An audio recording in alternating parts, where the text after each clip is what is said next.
ஒரு மன்னர் நகர்வலமாக போய்கிட்டு இருக்காரு. அப்போதைக்கு ஒரு சிறுவன் அழகா சிலை செய்து கொண்டு இருக்கிறான். அது களிமண்ணாலான அற்புதமான சிலைகள். மன்னர் தூரத்திலிருந்து அந்த சிறுவனை பார்த்துக்கிட்டே இருக்காரு. அந்த சிறுவன் அந்த சிலை காதுல ஏதோ ஒண்ணு சொல்றான். சொல்லிட்டு திரும்பவும் அந்த சிலையை போட்டு உடைச்சிடுறான்.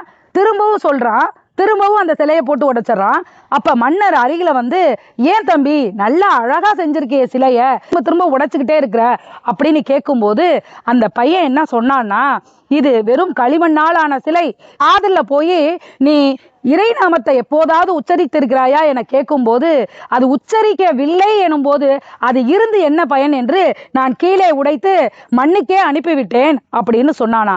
இதன் பொருள் என்ன அப்படின்னு மன்னருக்கு புரிந்தது என்று சொன்னா, நாம் இறைநாமத்தை உச்சரிக்காமல் இந்த பூமியில் இருந்தோம் என்று சொன்னா நாம் வெறும் களிமண்ணால் ஆன சிலைதான், நமக்கு மதிப்பே கிடையாது, எதுவுமே பயனற்று மண்ணுக்கே போய்விடுவோம் என்கின்ற பொருளை அவர் புரிந்து கொள்கிறார்.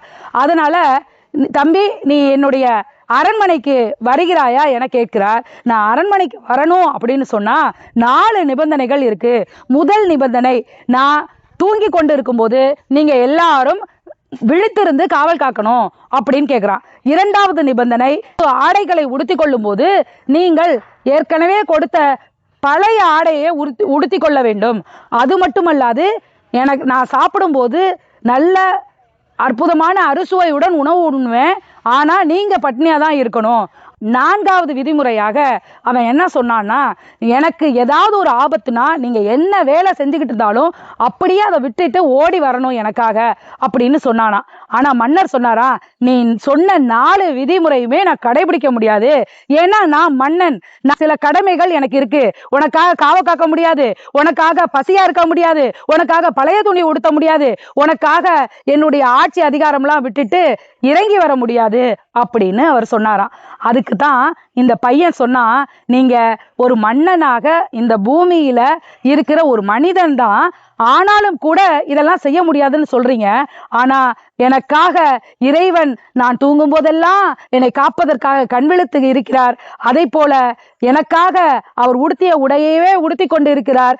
எனக்காக நான் சாப்பிடும் போதெல்லாம் அவர் பசியாக இருந்திருக்கிறார். எனக்கு ஏதாவது ஆபத்து நேர்ந்தது அப்படின்னா உடனே அவர் என்ன பணியில இருந்தாலும் எனக்காக ஓடி வந்து காப்பாற்றுகிறார். அவரை விட்டு விட்டு நான் எப்படி வருவேன் அப்படின்னு அந்த பையன் கேட்டானா. உயரிய ஞானத்தை நாம் பெற்றுக்கொள்ள வேண்டும் என்று சொன்னா இந்த பக்குவத்தை நாம் பெற்றிருக்க வேண்டும். நன்றி உறவுகளே.